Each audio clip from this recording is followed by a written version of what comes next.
Imaginez, il y a 40 000 ans, les vallées glaciaires du sud de la France. C'est l'heure du festin saisonnier. 3 groupes différents se sont réunis. La viande de mammouth grille, les flûtes en os résonnent. Les yeux d'un jeune chasseur se posent sur une femme d'une tribu voisine. Son cœur s'accélère, ses paumes deviennent moites. Les niveaux de dopamine grimpent.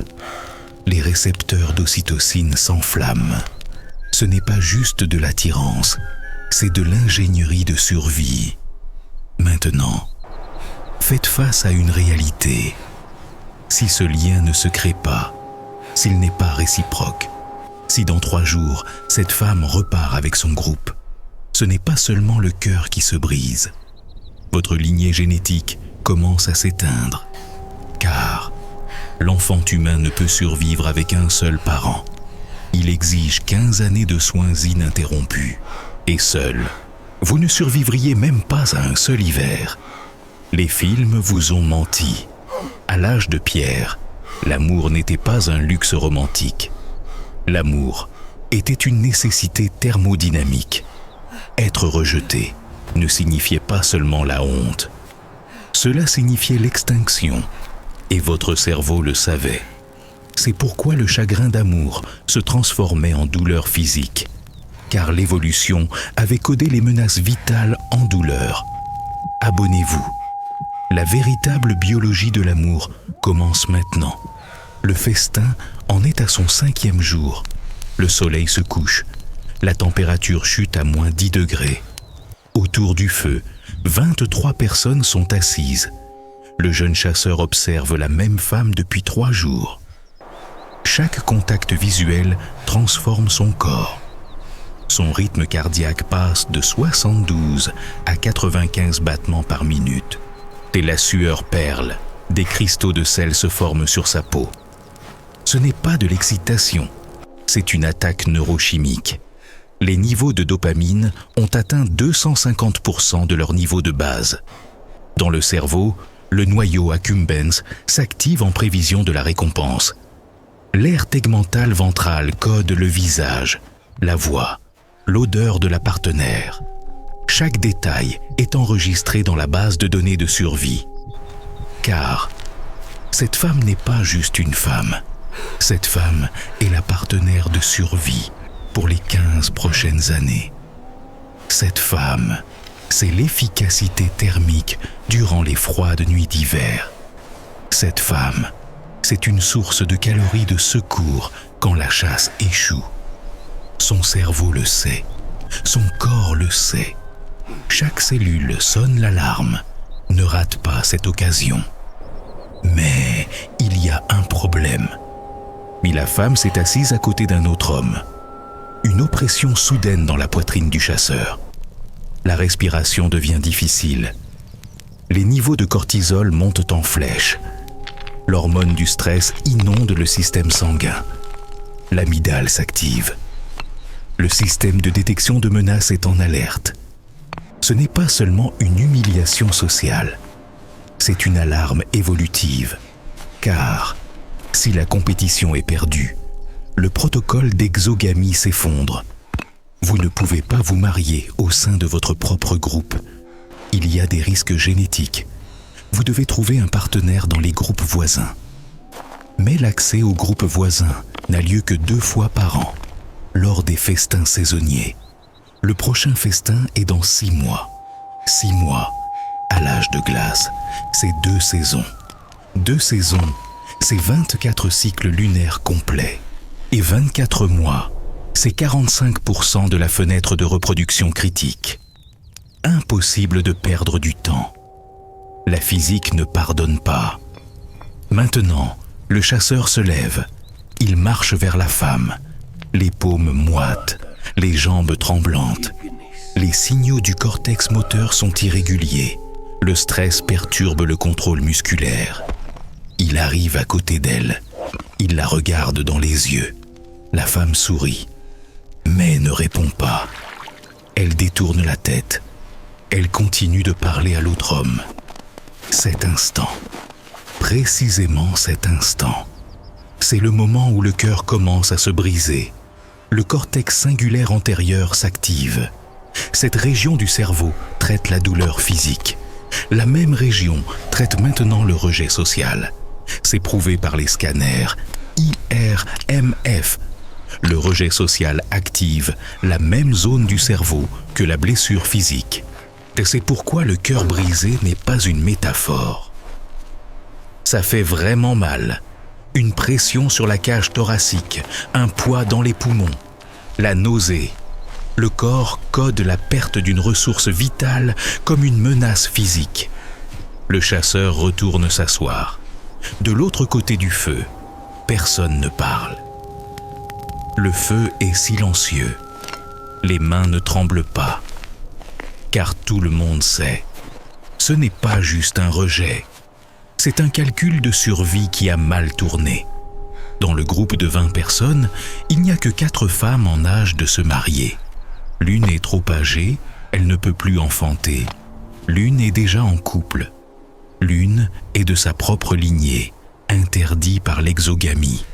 Il ne reste qu'une personne, la femme qui vient de le rejeter.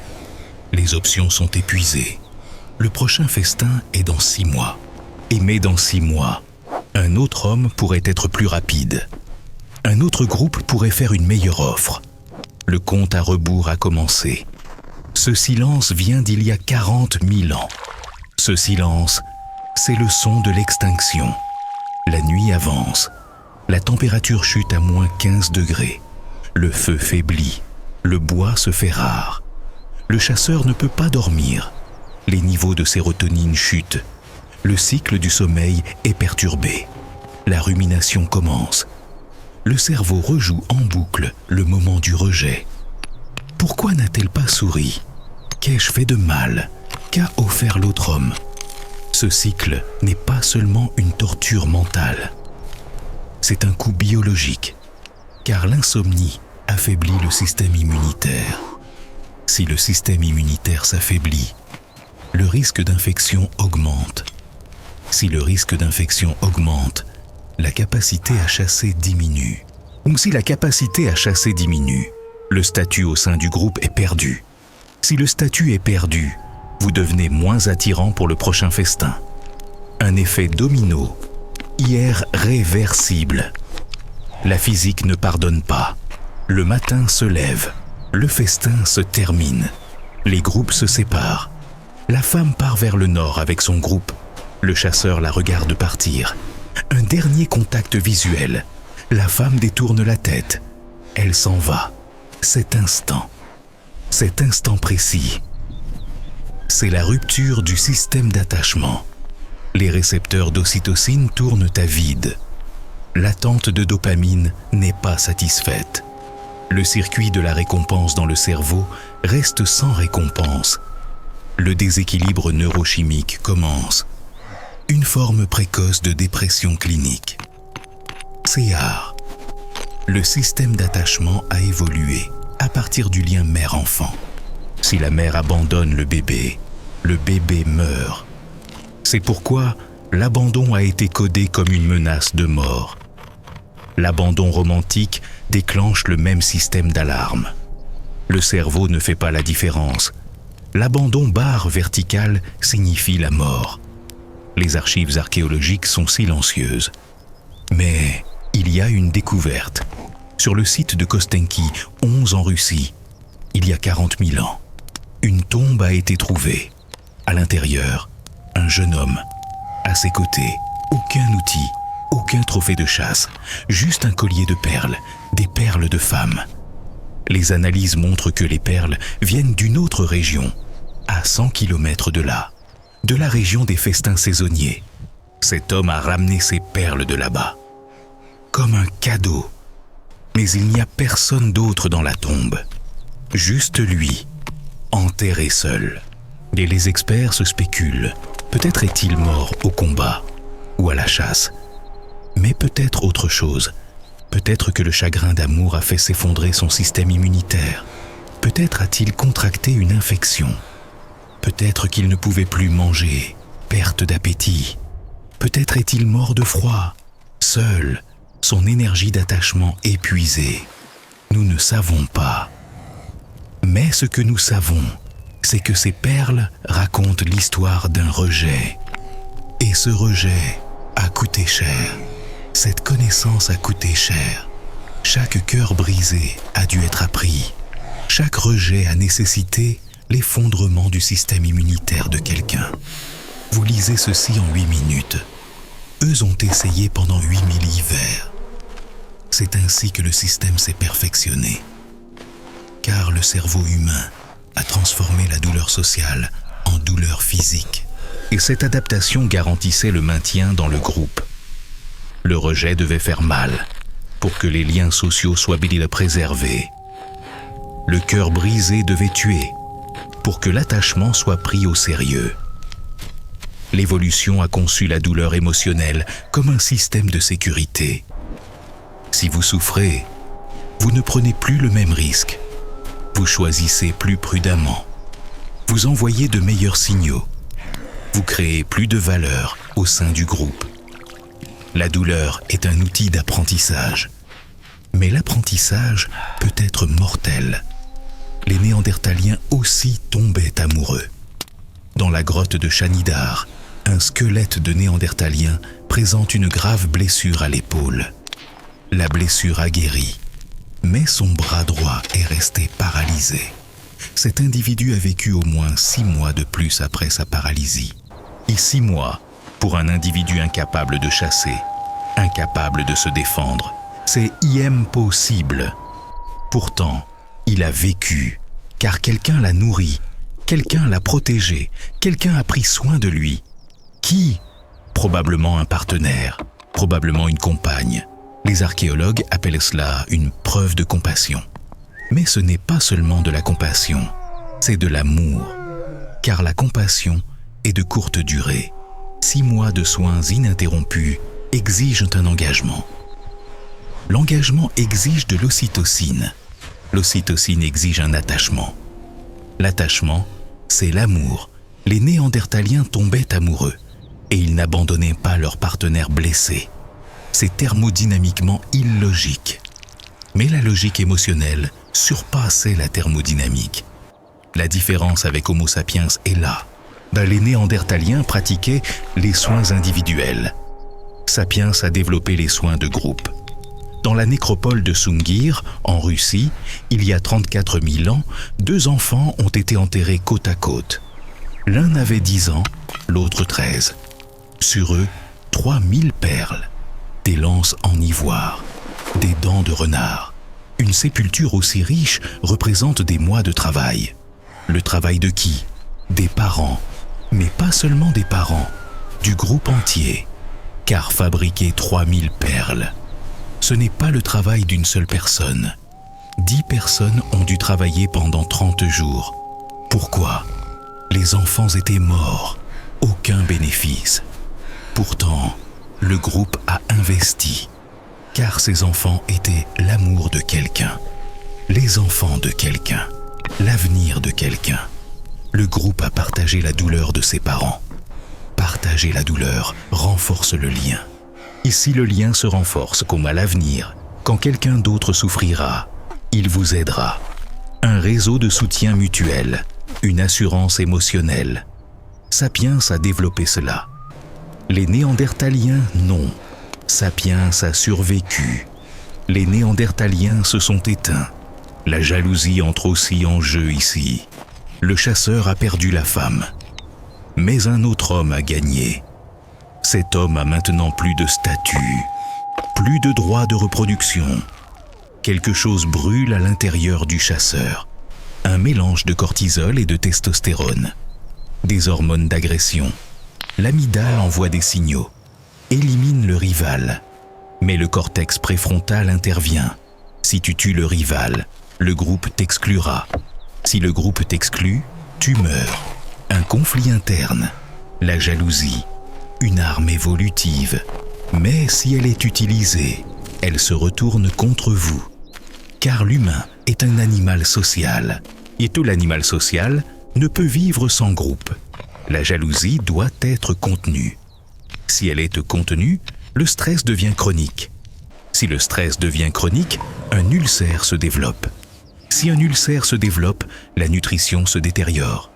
Si la nutrition se détériore, la perte musculaire commence. Si le muscle est perdu, le succès à la chasse diminue. L'effet domino, encore. Irréversible, encore. Pourtant, la jalousie n'est pas que destructrice, elle peut aussi être constructive. Car la jalousie crée la motivation. Le chasseur a été rejeté, mais il n'a pas abandonné. Pendant 6 mois, il a rapporté plus de gibier, il a traité plus de peaux, il a fabriqué plus d'outils, il a augmenté son statut au sein du groupe. Au festin suivant, il est arrivé avec plus de valeur. Cette fois, il s'est approché d'une autre femme. Et cette fois, il porte un collier de dents de cerf sur sa poitrine. Le collier est la preuve de son succès à la chasse. La femme regarde. Le collier envoie des signaux. Cet homme peut fournir des ressources. Cet homme peut nourrir des enfants. Cet homme peut protéger pendant l'hiver, dit Chronique. Le cœur brisé n'est pas seulement romantique. La solitude est un cœur brisé. Le rejet social est un cœur brisé. Tous déclenchent la même alarme. Tous provoquent la même douleur. Car tous représentent la même menace. La rupture du lien. Mais la réponse est simple. Protéger le lien.